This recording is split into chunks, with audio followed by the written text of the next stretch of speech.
Hello दोस्तों, आप सभी का स्वागत है स्टूडेंट टॉक पर। चलिए आते हैं आज के पहले क्वेश्चन पर।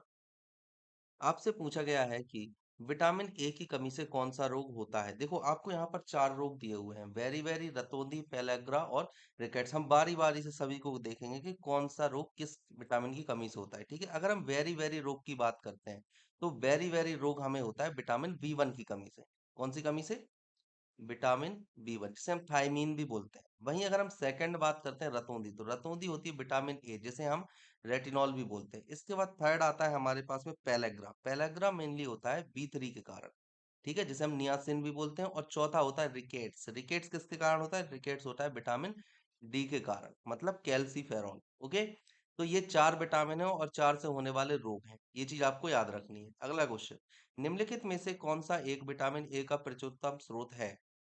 विटामिन ए बहुत अधिक मात्रा में, देखो एक्चुअल में देखा जाता है कि जितने भी फल होते हैं सभी में कुछ ना कुछ मात्रा में कई विटामिन पाए जाते हैं ना।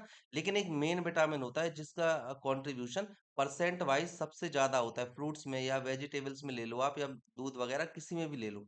तो यहाँ पर आपसे पूछा है विटामिन ए, जो आपको ऑप्शन दिया है, नो डाउट के पपीता में भी विटामिन ए होता है और सेब में भी विटामिन ए होता है, अमरूद में विटामिन सी होता है मेनली। अगर हम यहाँ पर ए सबसे ज्यादा मात्रा में देखें तो कहाँ होता है विटामिन? ये होता है ऑप्शन सी में, है ना। आम में सबसे ज्यादा विटामिन होता है दिए गए ऑप्शंस के अनुसार। इसके अलावा अगर आप पपीता में देखते हो तो विटामिन ए होता ही है, उससे फिर थोड़ा कम मात्रा में सी होता है और फिर उससे भी कम मात्रा में विटामिन ई होता है। तो आपको मेनली याद रखना है विटामिन ए। अगर ये ऑप्शन ना दे तो पपीता में भी होता है। उसके बाद अमरूद आता है जिसमें कि विटामिन सी होता है। आपने देखा होगा कि शुगर पेशेंट जो होता है ना, किसी भी फ्रूट को नहीं खा सकते, उन्हें मना होता है, लेकिन वो विटामिन सी देने वाले अमरूद को खा सकते हैं। मतलब शुगर पेशेंट इसे खा सकते हैं। शुगर पेशेंट्स इसका उपयोग कर सकते हैं, ठीक है ना। बाकी कोई और फल को शुगर पेशेंट को मना होता है खाने को। इसके बाद आम आता है, हमने अभी देखा है आम में ये तो होता ही है। इसके बाद अगला आता है आपके पास में सेब। तो सेब में मेनली कौन सा होता है? देखो सेब जो होता है ना, मेनली जाना जाता है फाइबर्स के लिए, है ना।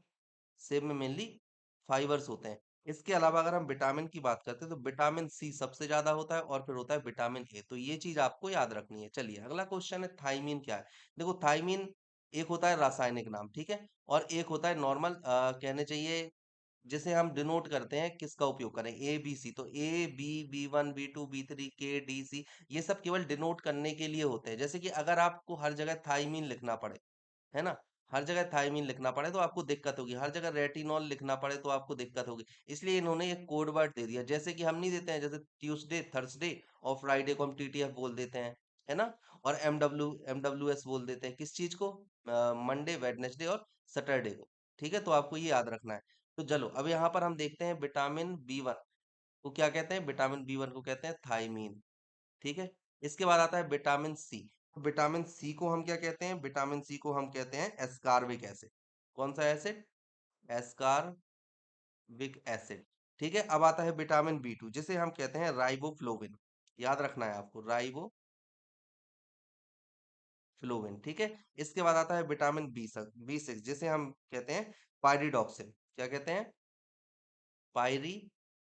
डॉक्सिन, ठीक है ना। ये चीज आपको याद रखनी है। यहाँ पर सही आंसर क्या हो जाएगा? Option A, vitamin B one को हम थायमीन बोलते हैं। अगला है निम्नलिखित विटामिनों में से किसमें कोबाल्ट होता है? आपको बताना है कोबाल्ट किसमें होता है। अगर हम बी ट्वेल्व की बात करें तो बी ट्वेल्व का अगर नाम ही देखो तो आपको पता चल जाएगा क्या होता है, साइनो कोबाला माइन, ठीक है ना। साइनो कोबाला माइन मतलब ये है कोबाल्ट। कोबाल्ट तो विटामिन बी ट्वेल्व में कोबाल्ट होता है, लेकिन बाकी के भी आपको नाम पता होना चाहिए, ठीक है। बी सिक्स का हम ऑलरेडी डिस्कस कर चुके हैं, पायरिडॉक्सिन, और बी टू का भी हम डिस्कस कर चुके हैं। अब आती है बात विटामिन के की। तो विटामिन के का जो नाम होता है उसे हम कहते हैं फिलोक्विनोन। क्या कहते हैं? फिलोक्विनोन,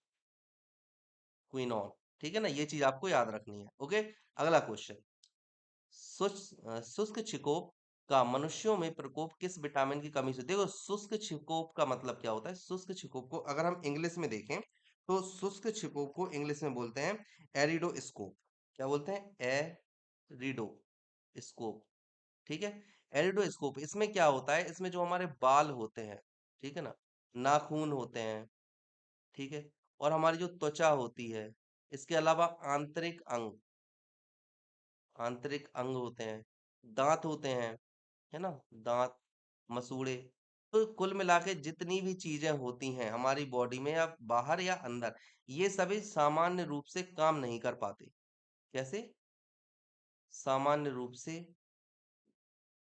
काम नहीं कर पाते। ठीक है ना? ये सामान्य रूप से काम नहीं कर पाते, इसे हम बोलते हैं शुष्क छिको। अब ये कौन से विटामिन की कमी से होता है? क्या ये विटामिन डी की कमी से होता है? बताइए।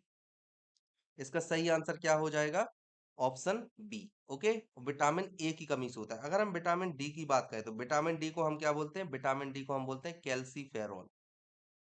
कैल्सीफेरॉल। विटामिन ए को हम बोलते हैं रेटिनॉल। विटामिन सी का हमने अभी देखा है, क्या बोलते हैं? एस्कार्बिक।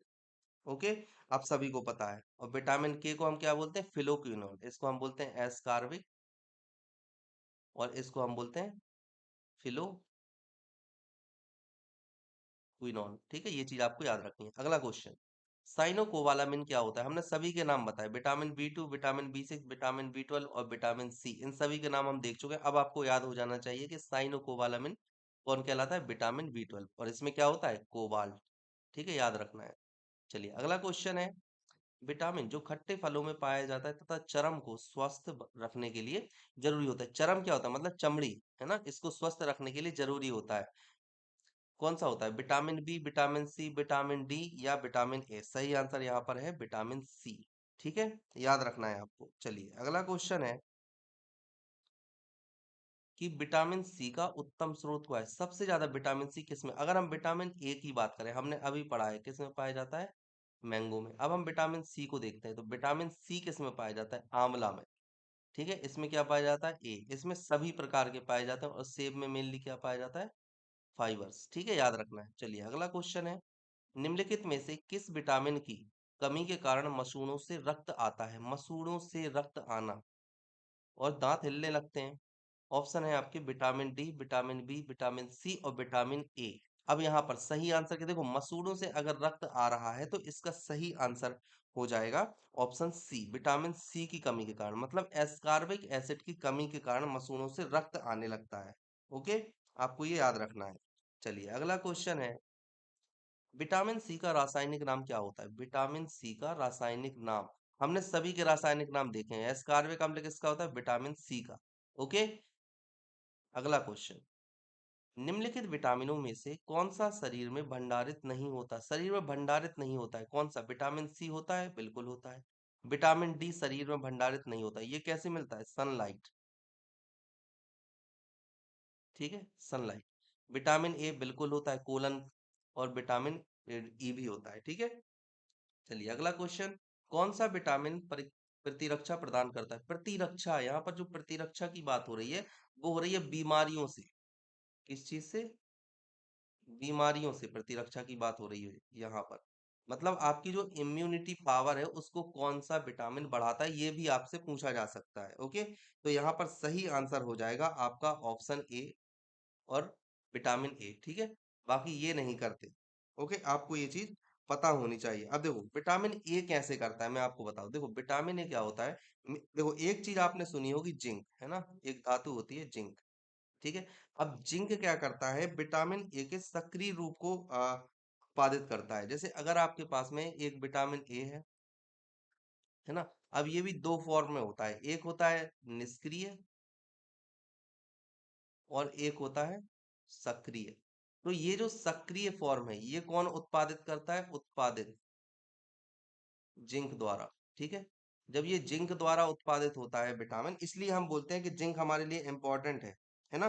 जिंक को क्या बोला जाता है? वृद्धि और विकास के साथ साथ प्रतिरक्षा में भी मदद करता है, इसलिए बोला जाता है। जैसे जिंक होता है, वृद्धि तो करता ही है, विकास करता है और साथ में प्रतिरक्षा। प्रतिरक्षा कैसे, मैंने आपको बता दिया। ये क्या है? सक्रिय विटामिन ए को देता है इस वजह से। ओके।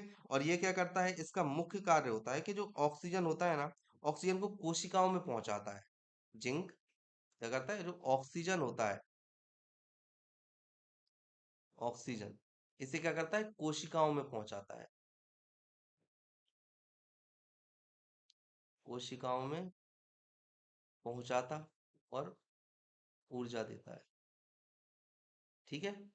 ये चीज आपको याद रखना है। देखो जिंक के बारे में इतनी सारी चीजें हैं, इन्हीं से क्वेश्चन आ जाता है। अगला है, आपसे पूछा गया है कि निम्नलिखित में कौन सा विटामिन जल में घुलनशील होता है। अब देखो, एक होता है कार्बनिक मतलब ऑर्गेनिक सॉल्वेंट, और एक होता है इनऑर्गेनिक सॉल्वेंट। और इनऑर्गेनिक सॉल्वेंट में एक आता है हमारे पास में जो सबसे ज्यादा होता है, यूनिवर्सल सॉल्वेंट, जिसे हम क्या बोलते हैं, H2O। ठीक है। इसके अलावा अम्लराज वगैरह ये भी इनऑर्गेनिक सॉल्वेंट होते हैं, लेकिन हम यहाँ पर मेनली बात कर रहे हैं H2O की। ठीक है। तो देखो, अब जो विटामिन होते हैं, विटामिन कौन से होते हैं, A B C D E और के। ठीक है, ये होते हैं विटामिन। अब ये वाले जो बीच के विटामिन है, बी और सी, ये क्या कहता है, ये सॉल्यूबल होते हैं in water, soluble in water, मतलब कि ये जो है पानी में घुल जाते हैं, बाकी नहीं घुलते पानी में, ये जो होते हैं नॉन सॉल्यूबल, नॉन सॉल्यूबल होते हैं। ठीक है ना, तो ये चीज आपको याद रखनी। तो यहाँ पर अगर आप ऑप्शन देखो, बी सी में से सी दिया हुआ है, तो सी है जो कि पानी में घुल जाता है। अगला, प्रातःकालीन धूप मानव शरीर में निम्नलिखित में से कौन सा विटामिन उत्पन्न करती है। धूप की बात हो रही है, धूप कौन सा विटामिन उत्पन्न करती है, बी सी डी या ए। सही आंसर क्या है, डी। ओके, विटामिन डी, और ये हमारे शरीर में भंडारित नहीं होता। अगला, मछलियों के यकृत के तेल में प्रचुरता किसकी प्रचुरता होती है, आपसे ये पूछा है। देखो, यकृत मछलियों का हो चाहे मनुष्य का हो, उसमें एक विटामिन होता है, कौन सा होता है, विटामिन डी। मनुष्य में विटामिन डी नहीं होता भंडार। ठीक है। यकृत में कौन सा होता है, विटामिन ए, मनुष्य की अगर बात की जाए। लेकिन अगर मछलियों की बात की जाए तो यकृत में क्या होता है, विटामिन डी। ओके। अगला, कैलेकिस फेरॉल, यहाँ पर कैल्सी फेरॉल लिखना है, ये गलत हो गया है, ये कैल्सी फेरॉल आप कर लेना। क्या लिखोगे आप, कैल्सी फेरॉल। ठीक है। तो कैल्सीफेरॉल रासायनिक यौगिक का सामान्य नाम है। कौन से रासायनिक यौगिक का सामान्य नाम है, कैल्सीफेरॉल, आपसे ये पूछा है। तो यहाँ पर है vitamin D, vitamin B, vitamin C, या हड्डी का कैल्शियम, है ना, हड्डी कैल्शियम। ठीक है। तो यहाँ पर सही आंसर क्या हो जाए, कैल्सीफेरॉल हम बोलते हैं विटामिन डी को। ओके, याद रखना है। अगला क्वेश्चन, विटामिन ई का रासायनिक नाम क्या है। हम सभी ने ये चीज ऑलरेडी देख चुके हैं। टोकोफेरॉल होता है, पायरिडॉक्सिन होता है, रेटिनॉल या फिर राइबोफ्लोविन। देखो, पायरिडॉक्सिन क्या होता है, ये होता है विटामिन बी 6। रेटिनॉल क्या होता है, विटामिन ए होता है। राइबोफ्लोविन क्या होता है, आपको क्वेश्चन मार्क है, अभी मैंने बताया। अब आपके पास दो, अब चलो बता ही देता हूँ, बी टू को बोलते हैं। ठीक है, लिख लेना। इसके बाद आता है विटामिन ए, विटामिन ई जिसे हम बोल देते हैं टोकोफेरॉल। ठीक है। चलिए, अगला क्वेश्चन है, विटामिन ई विशेषता किसके लिए महत्वपूर्ण होता है। विटामिन ई विशेषता किसके लिए महत्वपूर्ण होता है, दांतों के विकास के लिए, उपकला ऊतकों के सामान्य स्वास्थ्य के लिए, लिंग ग्रंथियों की सामान्य क्रिया में, या फिर कार्बोहाइड्रेट उपापचय में। तो विटामिन ई जो होता है ना, ये क्या होता है, प्रजनन विटामिन भी बोलते हैं इसको। क्या बोलते हैं, प्रजनन विटामिन। ठीक है, याद रखना है। तो यहाँ पर सही आंसर क्या हो जाएगा, सही आंसर हो जाएगा लिंग ग्रंथियों की सामान्य क्रिया में। ओके। चलिए, अगला क्वेश्चन है, रक्त स्कंदन में कौन सा विटामिन क्रियाशील होता है। रक्त स्कंदन मतलब रक्त का जमना। ठीक है, तो कौन सा विटामिन होता है, ए सी के या डी। सही आंसर है ऑप्शन के। देखो, एक क्वेश्चन आपसे केमिस्ट्री के पॉइंट ऑफ व्यू से भी पूछा जाता है। अगर आपसे ये पूछा जाए बायोलॉजी में, बायोलॉजी में अगर आपसे पूछा जाता है तो विटामिन के, यही क्वेश्चन अगर आपसे केमिस्ट्री में पूछा जाता तो आपके ऑप्शन बदल जाते और उधर लिखा होता एक एल्यूमिनियम। तो जिस तत्व में एल्यूमिनियम होता है, मेनली हम देखें तो Cl3 का इस्तेमाल किया जाता है, लेकिन मेनली जो एल्यूमिनियम के अयस्क होते हैं या यौगिक होते हैं, उनका उपयोग रक्त स्कंदन में किया जाता है। ठीक है ना, ये चीज आपको याद रखनी है। मानव शरीर में रक्त का थक्का किस विटामिन से बनता है, हम ये ऑलरेडी पढ़ चुके हैं। विटामिन की स्कंदन या थक्का बनना एक ही चीज है, इसलिए ये क्वेश्चन दो बार डाला गया है। निम्नलिखित में से कौन सी विटामिन की खून के जमने में आवश्यक होता है, विटामिन के, हम सभी जानते हैं। ओके। चलिए, अगला क्वेश्चन है, विटामिन ई का महत्वपूर्ण स्रोत निम्नलिखित में से कौन है। विटामिन ई, विटामिन ई की बात हो रही है। विटामिन ई को हम क्या बोलते हैं, टोको फेरॉल। ठीक है ना, विटामिन ई को हम बोलते हैं टोकोफेरॉल। अब ये बोल रहे हैं विटामिन ई महत्वपूर्ण स्रोत कौन है विटामिन ई का। नारियल है, गेहूं अंकुर का तेल है, या राई का तेल है, या ताड़ का तेल है। सही आंसर यहाँ पर क्या है, गेहूं अंकुर का तेल। देखो, ये ऐसे क्वेश्चन है जो बार बार आते हैं एग्जाम में और बनते नहीं है लोगों से, आपसे गलत नहीं होने चाहिए। अगला, दांतों में निम्नलिखित में से क्या होता है। दांतों में क्या होता है निम्नलिखित में से, कैल्शियम, कार्बोहाइड्रेट, खनिज, या प्रोटीन। सही आंसर है कैल्शियम। देखो, कैल्शियम और फॉस्फेट, ये दोनों चीजें पाई जाती हैं हड्डियों में, ठीक है। चलिए अगला क्वेश्चन है, निम्नलिखित में से किस तत्व का संबंध दांतों की विकृति से होता है? दांतों की विकृति का मतलब है, यहाँ पर सीधा सा मतलब है, दांतों की विकृति मतलब कुछ भी खराब हो जाना, खराब या कोई भी कमी आ जाए, तो उसे हम बोल देते हैं विकृति। जो चीज जैसी है वैसी ना रहे, बस कुछ भी बिगड़ जाए, तो हम उसे विकृति बोल देते हैं। यहाँ पर सही आंसर क्या हो जाएगा? आपके ऑप्शन है फ्लोरीन, ब्रोमीन, आयोडीन या फिर क्लोरीन। सही आंसर है फ्लोरीन। इसलिए आपने देखा होगा जो दंत मंजन होते हैं उनमें अक्सर फ्लोराइड का उपयोग किया जाता है। क्यों? क्योंकि दांत खराब ना हो, फ्लोरीन की कमी से हो जाता है ऐसा। ठीक है। अगला, हृदय की धड़कन को नियंत्रित करने के लिए निम्न में से कौन सा खनिज आवश्यक है? गंधक, पोटेशियम, लोहा या फिर सोडियम। सही आंसर यहाँ पर क्या है? पोटेशियम। देखो पोटेशियम ऐसा है जो कि हृदय की गति को नियंत्रित करता है। ओके। आई होप कि आज का लेक्चर आपको अच्छा लगा होगा। यदि अच्छा लगा हो तो प्लीज चैनल को सब्सक्राइब जरूर कीजिएगा और अपने दोस्तों के साथ इस लेक्चर को शेयर कीजिएगा। Thank you.